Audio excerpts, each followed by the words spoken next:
Without a doubt, Nightcrawler is one of the best neo-noir films in recent history, but what made it work so well? The interesting thing is that the success or failure of this film hinged on one major component. Making a film is busy work, and directors have to pick and choose which areas they want to invest the most time into. And when he was making Nightcrawler, writer-director Dan Gilroy decided to invest in the element that made the film what it is: the perceived reality. The film opens with a job-hungry Lou as he tries to make some money any way that he can. At the beginning, he isn't having much luck, until he happens upon a violent car accident and a moment of inspiration hits.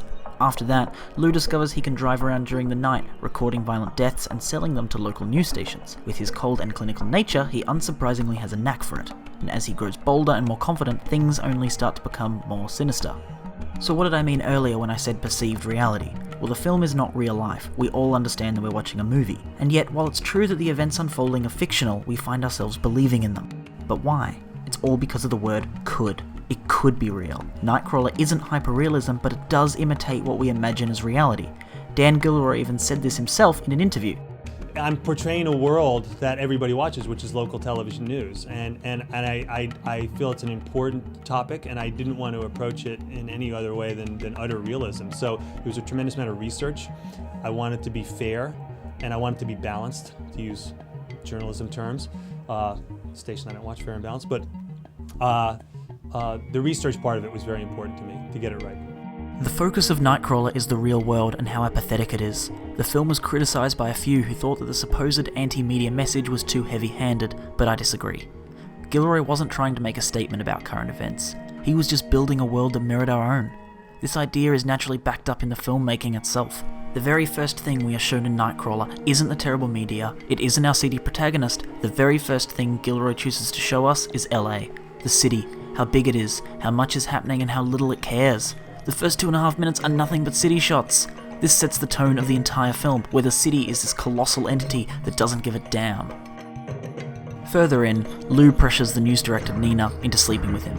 He first attempts to just ask her out, but she rejects him, and then he tries again. He presents the relationship like it's some kind of business deal, and then he threatens and manipulates, and piece by piece he breaks her self-esteem and her defenses apart until she has no choice but to give in. It's methodical and brutal. Emotionally, he completely dominates her like a true sociopath. And instantly after this sequence, what is the first thing we see? Are we given the bedroom scene? Does it cut back to violence somewhere else? No.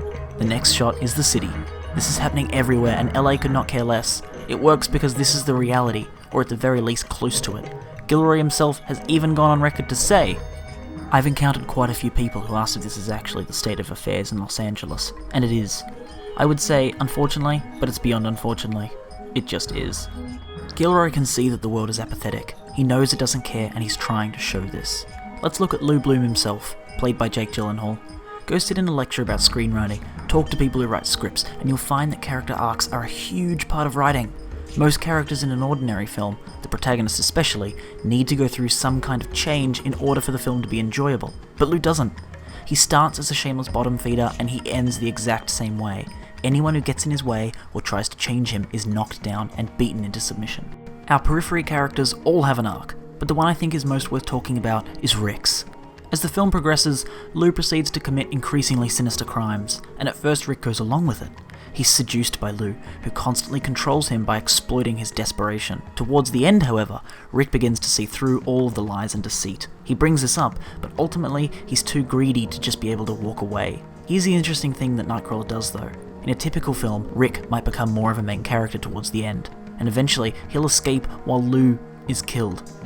In this hypothetical film, Lou is punished by the law of the world for refusing to change and living off the misery of others. But this is Nightcrawler, and as the directors would have you think, this is real life. So what happens?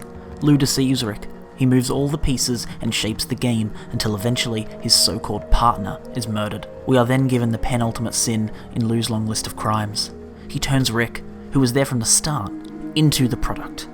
In Lou's eyes, he's just another piece of meat to be sold onto the masses. Rick was a tool to be used, one that when no longer useful was discarded like garbage. Gilroy creates this world under the idea that bad people exist, and that they don't change. The world exists with an established system, and to thrive, you have to be as uncaring and callous as it is. It's a bleak and cynical outlook, but it's one that we all buy into. The events of Nightcrawler, especially the ending, are fictional. They didn't happen, and there are no records of any real-life stringers going to this kind of extreme. And yet because of this world, because of Gilroy's mastery over the concept of perceived reality, we surrender our disbelief. We can imagine someone like Lou standing in front of us and shaking our hand, spewing his corporate lies. When he was talking about writing the film, and specifically writing Lou's character, Gilroy had this to say. We always imagined the character to be the symbolic equivalent to a nocturnal animal that comes out of the hills to feed. In Los Angeles, you drive around and you're coming back from a club or something, and all of a sudden you'll encounter a coyote. And they're very lean, hungry-looking animals. The character of Lou is inquisitional and always hungry. He always wants more. He'll never be fed, emotionally, spiritually, or physically. Lou is a starving predator, and the city is his hunting ground. He survives solely because others commit brutal crimes. LA is as uncaring and cruel to its people as the wilderness is to a coyote. And in Nightcrawler, he's behaving exactly like a coyote would, feeding off the dead, living because of others' misfortune. Lou is modelled off an animal, and he is one. It's not in an animal's nature to change, it's a product of its environment, and it will do what its instincts command it to, which is exactly what Lou does.